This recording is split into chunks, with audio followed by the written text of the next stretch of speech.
Well, in this video, we're going to look at in-game management in Football Manager. And the purpose of this is to actually help you gain control over the matches that you're going on to manage, to help you influence the decisions in the game in your favor. Now, it's important to know that the AI is constantly managing the game as well. So it's sometimes a mini game of chess. If you're not paying attention too much, you might end up losing the game that you probably should have drawn, or even won the game, you end up just dropping all 3 points. So what we're going to cover in this video is my approach to in-game management, what I do before the game. I'm also going to share with you what I do during the match and what I'm looking for when I'm watching matches, how I go about tweaking the game. I'll also show you how I react to in-game events when something comes up in the match that you didn't really expect, and also how you can go ahead and make tactical tweaks and substitutions to influence the game in your favor. Now, there's a lot to uncover when it comes to in-game management, and every game is different, so I do feel like we might go into a game and actually manage a match and see what's happening, so you can prepare, or you can better prepare for it and then go ahead and react to those decisions. But before we dive into it real quick, I need to mention one thing about the Football Manager AI that a lot of people may not really know. Now, if you're playing against the AI on Football Manager, you have a slight advantage. That's because the AI follows a certain set of rules based on the manager that is going on to manage them, so they rarely deviate from that, and you can use this to your advantage. If you're playing against a human manager, they can go ahead and spring up a brand new formation with a set of player combinations and player instructions that you've never seen before, but the AI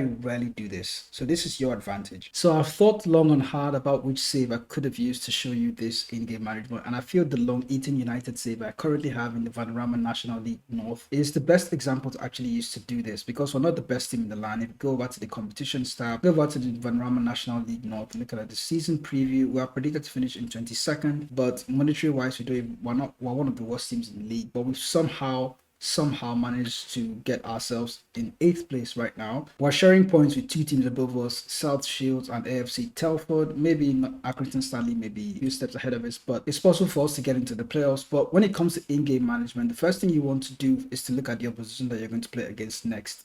Now, I've gone on to make videos about opposition instructions and how to read the opposition's report, how to check out the opposition that you're playing against. By the end of this video, I'm also going to show you a link in the description so you can go ahead and watch all those videos in detail. But I'm just going to rush it here real quick. We have a game coming up against Basford United. Now, before I even click on Basford, I can go back to the league table and see where they are. Basford is currently 21st in the league. Now, looking at the way my team has played over time, it's possible for us to even lose to Basford, but I hope that we don't, because we need the win. So if you go back to Basford now and then click on them, you can see that they're not having a very good season. They are currently in 21st in the league. Or remember, I mentioned that the manager of the AI rarely changes his formation. So if you go ahead and look at the manager here in Aaron Garrett, go ahead and click him, you can see, oh, nice beard, by the way.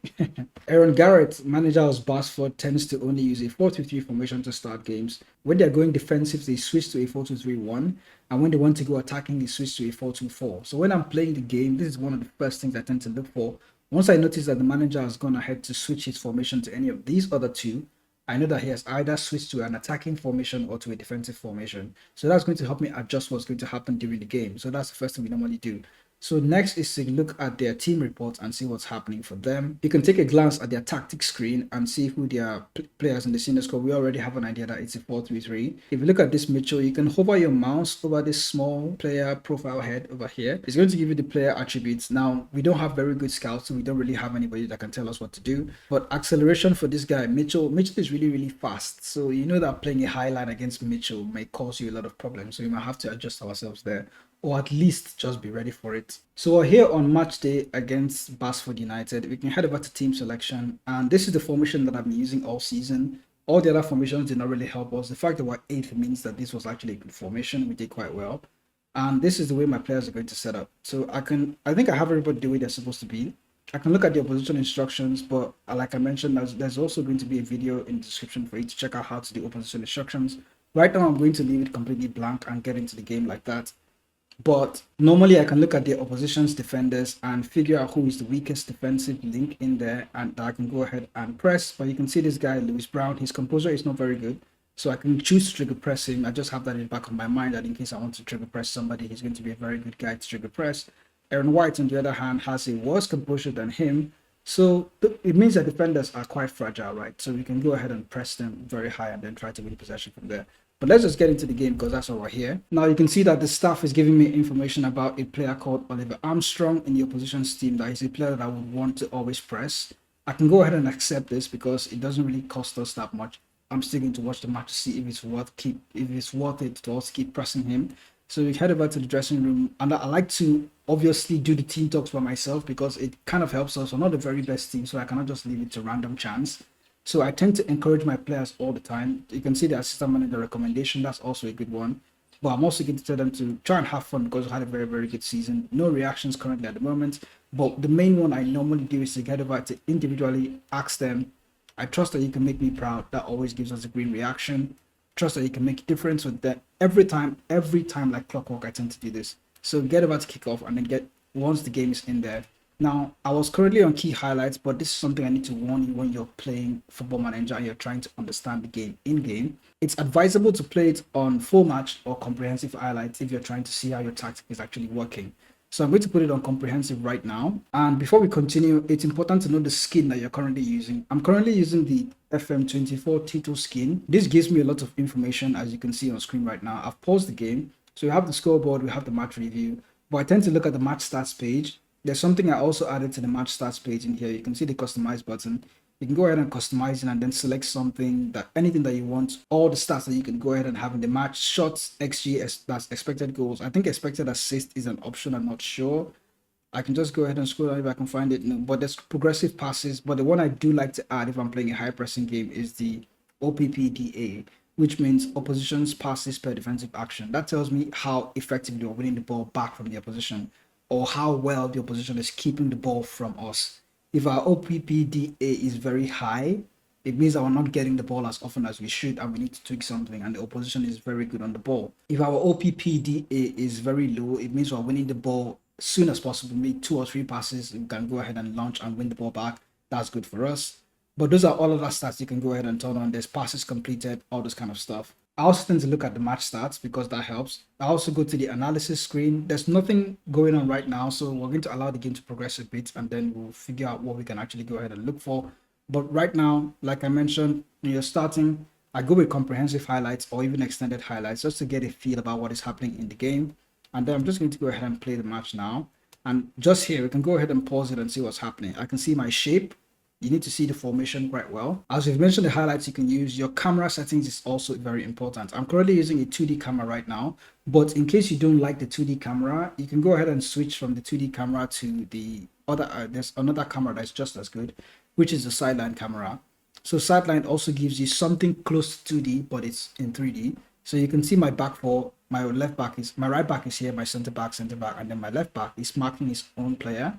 And you can see my left winger over here, and you can see my 2 attacking midfielders because I'm not using 2 central midfielders. If you look at my tactics, I already showed you a glimpse of my tactics. I have 2 attacking midfielders, no central midfielder in there. So that is the shape that we see in here. 2 attacking midfielders, 1 winger on the right hand side, and then a DM. So the opposition now has the ball, and I can go ahead and play and then see what's going to happen. They go ahead and just move it around, just try to observe what is happening. My players are in good shape. So now, just pausing the game here, I can see that the opposition's fullbacks, they like to get forward. This McKnight, if I go ahead and pause the game and just go over here, you can see that McKnight is actually a fullback just on top of my head right now. McKnight is actually a fullback, which means Mitchell may be playing in a role that is allowing him cut inside. This is probably Mitchell. He could be playing as a winger. But another thing I like about the Tato skin on FM24 is the fact that on this skin, you can see that there's a small hourglass beside the opposition's players. Over time, this is going to show us the player roles that the oppositions are currently using. So I'm just going to allow the game run. We're still in the first 1 minute of the game. Let's see what McKnight does with the ball. Goalkeeper goes on to save that, so that's good. Now that we are in possession of the ball, another part you need to pay attention to is how your team, once they regain possession, what they do with it when they go ahead to retain possession. You also need to watch the opposition if they go ahead and press you and where they actually go ahead and win possession. When you lose the ball, all these things I tend to look at them when I'm inside the game. So off the top of my head, I'm trying to remember all of them now. So now that my goalkeeper has it, I do expect him to play out from the back. So if I look at my instructions, play out of defense is currently there, and instructions, I've not set anybody for him to roll it out to. So I can choose to ask him to roll it out to the center backs. But let's just see what my goalkeeper does, because you need to actually watch the match to see what is happening. So here's my goalkeeper, expecting him to play out from the back, but he doesn't. He goes for a long ball, straight up at the top. Do we win possession? Yes, we do. No, we don't. But what just happened? Okay, my player was offside. Now the goalkeeper is the one kicking the ball long. Play out of defense doesn't mean that the goalkeeper is going to distribute it to somebody. It means that the defenders who try to play out from the back, right? Now, if I want my goalkeeper to distribute the ball to the center backs, I have to manually tell him to distribute the ball to the center backs as a team instruction. So I can go ahead and click OK, and you'll see the difference when we go ahead and accept that. So now we're 2 minutes into the game. I can go ahead and switch to extended. Oh, here's the ball. Okay, very good. My goalkeeper is in possession now. What happens? He rolls it out to the center back. So that is literally a change that I just made in the game, and my goalkeeper has gone on to do that. I noticed that my goalkeeper kicked a long ball to my attacker. The attacker was offside. We didn't really win the ball, so we're going to try to build up from the back this way, and this is what I tend to do most of the time. So we're going to switch from a comprehensive highlight now to maybe extended highlights, just to allow the game run a bit, and then we can see more features that I tend to look for. So now that my center back is in possession of the ball, I always tend to pause the game a lot, so you need to see what's happening. That's when I'm studying a match. Does he have anybody to play the ball to? Rainford. Rainford doesn't, I don't know, he has a right back here. There's also a DM that might be marked by this striker. But you can see that there's a wave of 3 players here before my 2 attackers that are up here. So it means that my formation has a problem with itself. But it's been working for us, so I don't really want to change it. The 4-3-3 didn't really work for me. So I'm just going to see how my team builds out from here. So here's Patterson in possession of the ball. He's playing as an inverted wing back on support DT. That's why he's cutting inside. I already know that he's plays the balls back to Rainford. Rainford can now find the DM, and now we can now play through. So here's Holvey in possession of the ball. He plays a long ball to nobody, so we've lost possession. Oh, hold on. Ignion is in possession. Yumbi. Oh. So there's a good relationship there. Even though we go on to lose the ball, there's something I noticed my players have. I'm currently playing with there's a mid block and a more often trigger press. So my players are not always gung-ho on the opposition. It allowed my winger here to actually have a yard of space to win possession back. So when the ball was in the air, you can see my winger doesn't actually go to press this ball. He just takes a yard off, and even when the header comes in, he can go ahead and win possession back. That's just the way we're set up, and we tend to look for all these things in the game. If I had a much higher pressing, maybe higher up. So now that we have extended highlights selected, let's see what we got. Here's Yumbi in possession of the ball. Out to Rainford. Ooh, he didn't really make much of that, really. So we're still waiting for most of the information to actually populate inside the screen.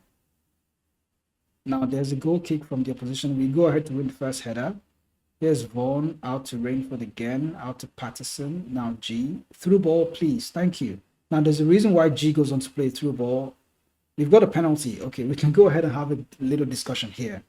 Now, if you look at that before what happens, I expect G to play a through ball. That is because G is playing as an advanced playmaker in my team. So that's what an advanced playmaker does. He plays a through ball. So just knowing what your players are going to do when they're going to do it, I tend to just look for this. If he doesn't play the through ball, I go ahead and check what rule he's using or why he doesn't play the through ball. So those are the things that I just look for. Now, since we've paused the game here before our penalty, you can see that most of my players currently have 6.7, 6.7. I tend to look at most of their match rating to see who is playing well. Players above 6.7 are doing okay. Players below 6.5 may not be playing that well. I might need to look at their role and tweak their role. Now, you can also look at their body language and see which players are doing okay. Currently, my players are fine now. The match is just starting, right? Nothing really bad has happened. So we've got a penalty now, and there's one player that is in charge of penalties. I hope it's somebody reasonable. Dooley, okay. Now, Dooley is in charge of penalties. We can just go ahead and click on Dooley here just to get a good glimpse. His penalty taken is 5. That's terrible, but my team is not very good. So he may be our best penalty taker on the pitch right now, but let's hope that he doesn't miss the penalty. But I'm not expecting too much. Okay, go. 1-0. So currently, we're like in the first, how many minutes of the game? The first 7 minutes of the game. It feels like it's been forever, honestly. So what I like to do when we go ahead and score a goal is to go ahead and encourage my team. That's almost like a habit right now. Encourage tends to give your players a morale boost. So in case you're not playing well or you just score one goal, it helps to encourage. You can also praise the team if you want. And you can also go ahead and apply match shouts. In game, if something goes wrong, I'll probably show you guys what I do during shouts.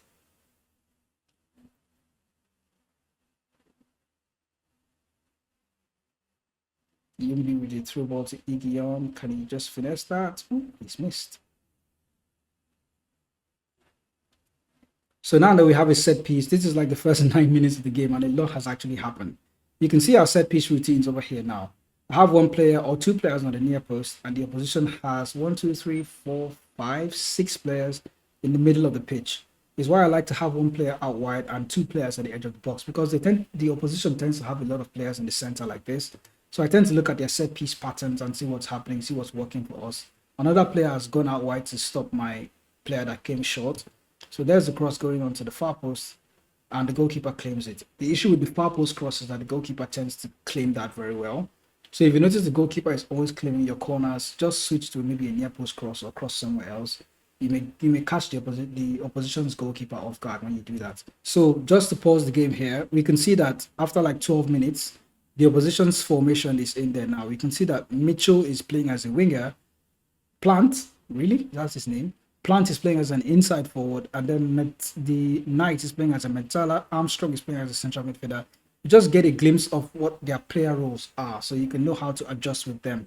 McKnight is playing as a wing back. We already saw that in his behavior before the roles were actually populated. We saw him run up front. There are other screens here in FM24 Tato screen that can actually help you out.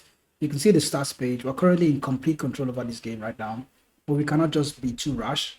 You can also see the home stats. I tend to look at the number of passes, but this is usually when the game is going badly, right? When the game is going well, I don't really pay attention to most of this stuff. So looking at the away team, you can see how well they're passing. You can see who is playing quite well. I think the opposition's body language can only be accessed through okay, you can't even access it from here. There was a way to actually access the opposition's body language. I don't know where that screen is. Okay, you can switch from general info in the Tato skin here, from general info to body language, and you can see the opposition's body language. So you can see which player is playing well. You can see which player is scared, which player you can exploit. So you can also see the shot maps. We've had most of the shots right now. And looking at Basford hasn't really had any shot yet. So you can also see their heat maps. We know they are playing a 4-3-3, so that's what we're seeing on screen right now. And you can see a passing network. They have a passing network between the number 12 and number 4, which is McKnight and probably White. White is number 4, right? Yes. So you can see a passing network you can go and disrupt if you want. I can go ahead and ask my white player here. The player marking the right back is Igio. Igio is playing as an inside forward on support duty. I can manually ask him to just stay on the right back, because I noticed the right back is getting a lot of joy. So ask him to just mark the right back, and there we go. And we can go ahead and see, even on this screen here, the right back is McKnight. He's already getting tired. So we can choose to trigger press him. When the ball is played to him, we can go ahead and start our press from there, hoping he can actually go ahead and lose possession of the ball. So this is what I tend to look for in game. So now we can see my goalkeeper play out from the back again. This time he kicks it to the center back, and we can start playing out from the back. The reason why we have much control over this game is because we're not playing risky passes like that. Hold on. So there's a loose pass that just went astray right now. We have to deal with that real quick. Oh, that was really bad. That was really bad. Now, if you look at our tempo, it's slightly higher, slightly shorter. It's just something we need to pay attention to. Let's not panic and change anything because of one mistake. My team is not very good, so I do expect them to make mistakes. But looking at their corner setup, we have two players at the near post, one player on the near post, one player on the far post. They have two players on the edge of the box and two players marking the far post, only one on near post. So I consider most of their balls are coming to the far post. I can choose to adjust my set pieces to deal with the far post, but let's just see. Okay, that was clear. Nothing happened. So now it's almost halftime. We're 5 minutes away from halftime. You can go ahead and praise your team for doing quite well, because I don't think Basford has had a shout in this game. Maybe just the corner that they got one header, but I don't know how much that really matters. Here we go ahead and win possession again. Out to Vaughn. G with another through ball. Very good from Hovey. Do you see what I'm talking about? G is always going to play a through pass. So just watching how my team is going to perform, it kind of just helps you react to what the opposition is going to do. We go ahead and win possession. Vaughn plays it out to G. G finds the winger that is coming out from the right-hand side, and then he goes on to finish the ball to give us a 2-0 lead. Now, this is a very comfortable position, but we don't want to get too comfortable. I noticed after scoring the second goal, the opposition tends to be a bit more attacking. So we're just going to see what's going to happen. I hope that we don't concede. There's a long ball. They have two players. One could easily just... Oh, that was close.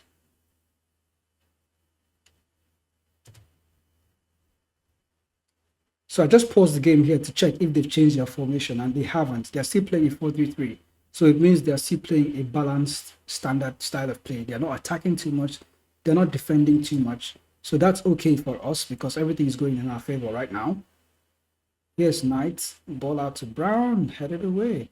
So just before halftime, we can pause it here and see our rest defense. We have 4 players as the back four. We have 2 players in here. And I don't know where the second player actually came from because I know that I'm supposed to have only 1 player here.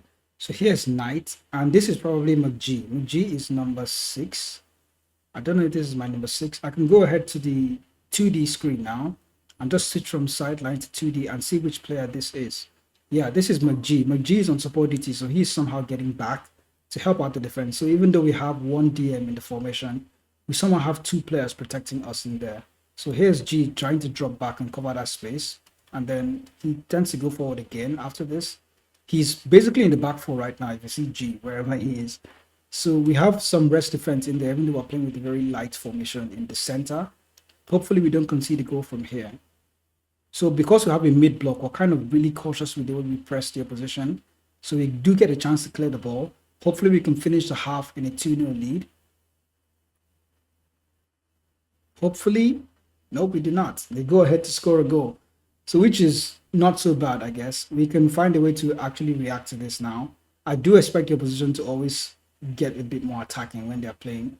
But now we can just pause the goal here. I'll pause the replay here and see what's happening. We have a striker. This is not even a striker. This is probably a central midfielder. So if I go back to 2D.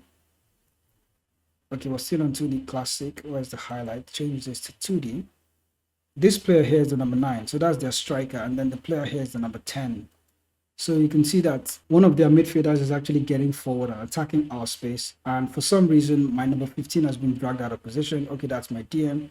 Number 37 is my center back. My center back has been drawn away from where he's supposed to be. He's the right center back. So he's been pushed up a bit and then he's giving space for number 10 to get into. And that's probably where the goal actually came from. So just watching the replay like this can give you the idea of what is going to happen inside the match. And you can see the through ball there. That's what actually cost us. It goes to Mitchell, which is the winger. The winger is quite narrow right now for some reason, and he's gone in between the space of the fullback and the centre back. So that's not a very good position that we want him to be. We can actually choose to show him out wide, so he doesn't come inside again like we thought. So we can go ahead and just let this run and go ahead and make a change based on that.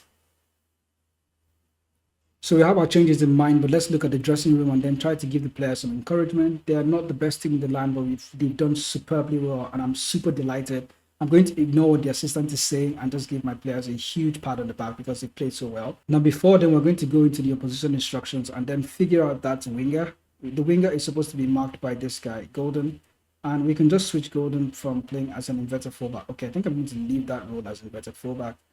Just head over to Mitchell and then ask Mitchell to be shown to his weaker right foot. Oops, Mitchell is right-footed, so we need to show him. Should we show him outside or inside? His favorite foot is his right foot, but he came inside to score us.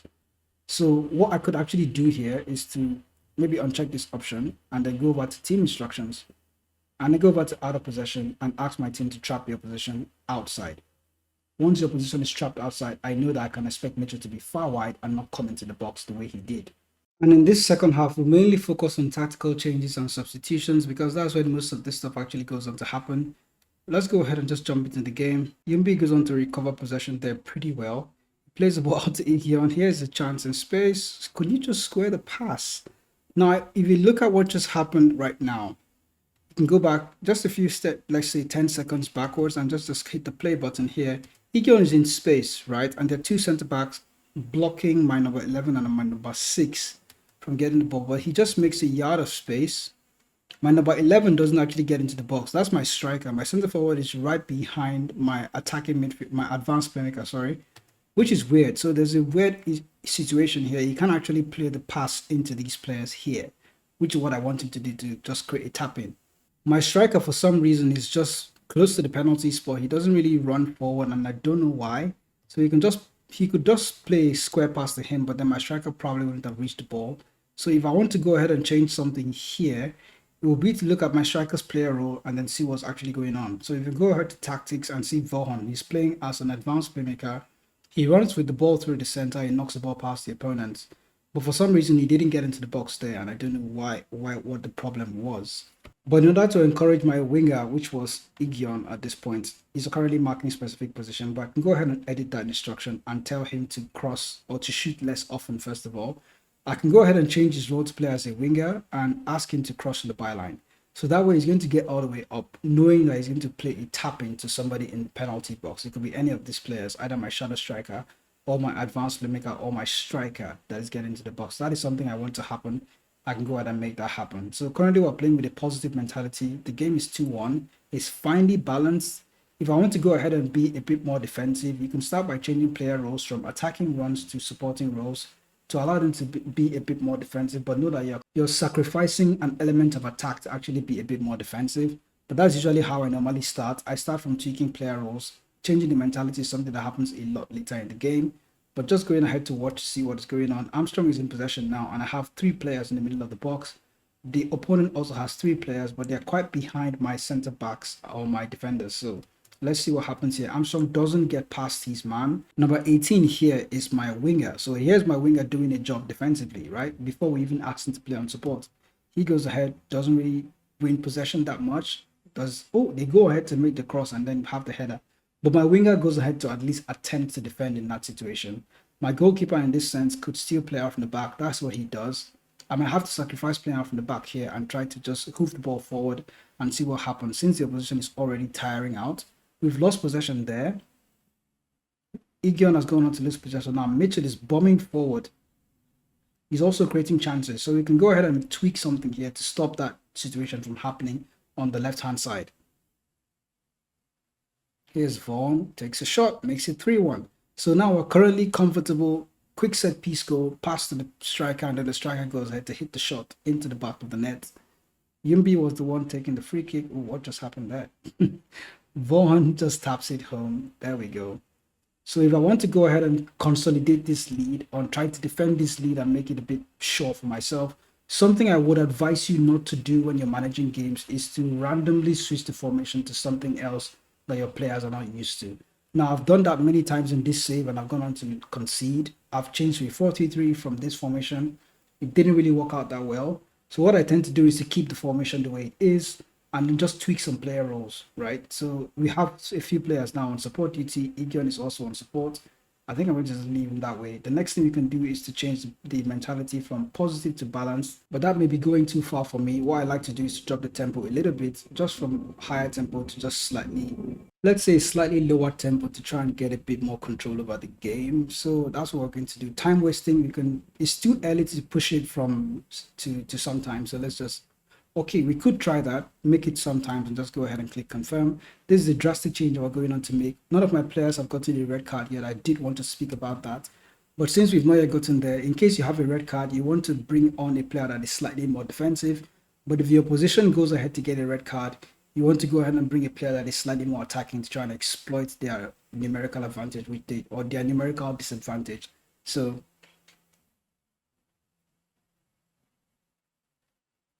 next is substitutions. When it comes to subs, what I like to do is to look for the players that is already tired. You can look at the bottom of your screen here, just below my chest level, and you can look at all your players and see their energy levels. Looking at the opposition as well, look at their energy levels also. You can see which player you can exploit. But looking at your team, Yumbi here has played quite well, but he's an attacking midfielder. He's the only shadow striker that I have. I can go ahead and switch him from playing as a shadow striker and then bring somebody else on to help out finish the game. And I have a central midfielder here in Isaac Khan.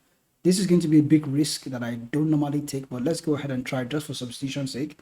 Bring on Khan. Let's say I want to be a bit more defensive now. Now, Dooley is already a defensive midfielder, so I can go ahead and bring on Khan in here. Looking at Dooley, we can hover over his role. He prefers to be a defensive midfielder on defend DT. Khan, on the other hand, can play as a ball-winning midfielder, also on defend DT. And in the midfield position, he can play as a central midfielder or even a ball-winning midfielder on support. So you can have him play there, have these two players be a bit more defensive. I'm usually afraid of doing this, but that's what we're going to do for the sake of substitution and tactical tweaks. Go ahead to bring McGee back to play as a central midfielder or an advanced playmaker in central midfield.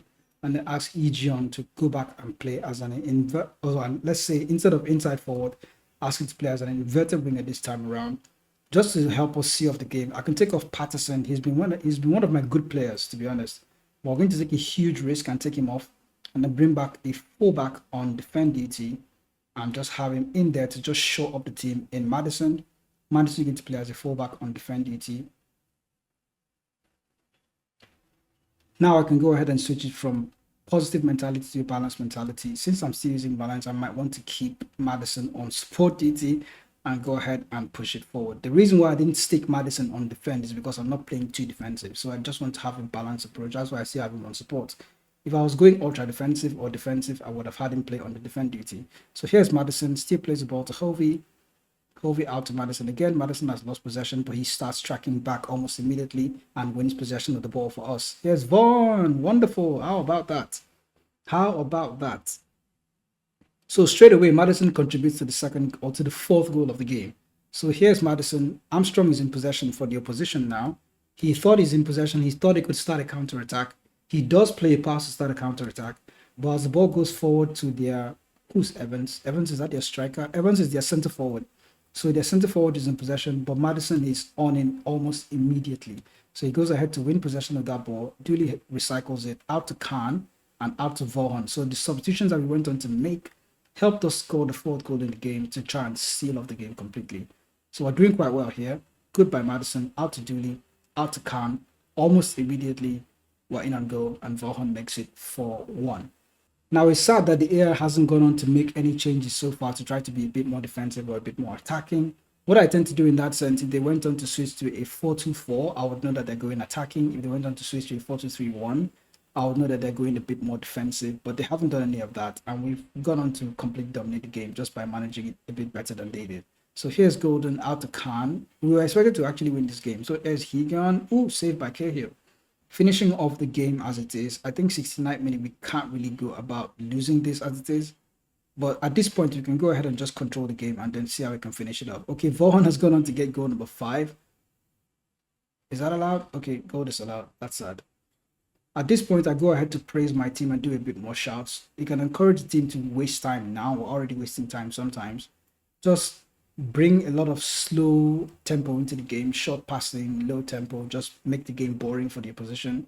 Try to just keep the ball, don't really do anything with it. And that's usually how I go about finishing the game. Oh, here's Mitchell in space. Mitchell is cutting inside, especially being a winger. Oh, hold on. Madison goes on to win possession again for us. Out to Togo. Out to Khan. So having 3, oh, Khan has lost possession. Ooh. Oh my days. I noticed when you cross the ball to the far post, the goalkeeper tends to just win it. So even my goalkeeper benefited from that there. I'm going to switch to a defensive mentality now just to try and run the game down. We're already on frequently wasting time. Everything else, okay, we can just go for a slightly shorter passing. I usually tend to take off the counter press as well when we're trying to defend games because I don't want to just rush my team out and try to win possession. We will still counter the opposition, but the goalkeeper is still going to distribute it to the center back because I don't want to kick a long ball over the top and give the ball to the opposition again. So we're just going to just waste time, kill the game off, and that's basically most of what I do in in-game management. Defending is a huge risk. It kind of exposes you to the opposition having most of the ball and then getting a lot of chances which you may not want. In some cases that actually works now. That's very, very good. Something just happened right now. If you look at Basford's formation, they've gone on to change their formation to a 4-2-4. Now I know that they've gone attacking, right? It's not 4-2-3-1. This is 4-2-4. So they're a bit more attacking now. What we're going to do is it's good that we switch to our defensive shape early. So we're kind of set for what they want to do, right? So we can just go ahead and continue the game. But it's important to note that they've gone ahead to change their formation. If you don't have this skin, or if you're not using this skin in normal Football Manager skin, you can actually choose to look at the opposition's formation as often as you can. So that might help you get an idea of when they've switched their formations. So let's just run the game and see if we are able to, oh, hold on. Evans is in space. He scores 4-2. Have we done anything about that? No, we've not. So a long ball over the top to Evans was enough to enable him to get through on goal. Are we playing a high defensive line? Yes, we are. I don't really have a problem dropping my defensive line, but usually I leave it like that. Since I have a defensive mentality set, we're kind of okay. But in case you don't like the long balls over the top like this, because this came straight from the goalkeeper. Goalkeeper's long ball, this happens a lot in lower leagues. One header over the top to Evans. This is basically route one stuff, right? So if you don't like it, you can drop the defensive line a bit more. For me, I think that the team is still going to go ahead and score that goal for some reason. I don't know why it happens like that. My goodness. How about that? This is peach stuff. So they get one more attempt from a corner. I hope they don't go ahead and score this. Headed away by Dooley. So Khan is rushing towards that. So the game is up. We've gone ahead to continue, and we've gone ahead to get 3 points in this game, and it's been a complete victory for us using in-game management, watching the opposition, seeing how they play. We can see that their top players are Mitchell. Mitchell, we had an idea about him. One player was playing at left back. Okay, Mitchell was the winger, and then they had another left back, which we went on to completely mark out of the game in Mark Knight. We marked him so much that they actually went ahead to substitute him in the game. They brought on somebody else that we didn't take care of, which may have contributed to how well they did. So CCC stands for clear-cut chances created. He created one clear-cut chance, so we might have done better dealing with the substitute that came on. You need to pay attention to the substitutes that do come on in the game. But so far, so good. We had a very good game altogether. 2.34 XG with 63% possession. We completely dominated the game as we expected to.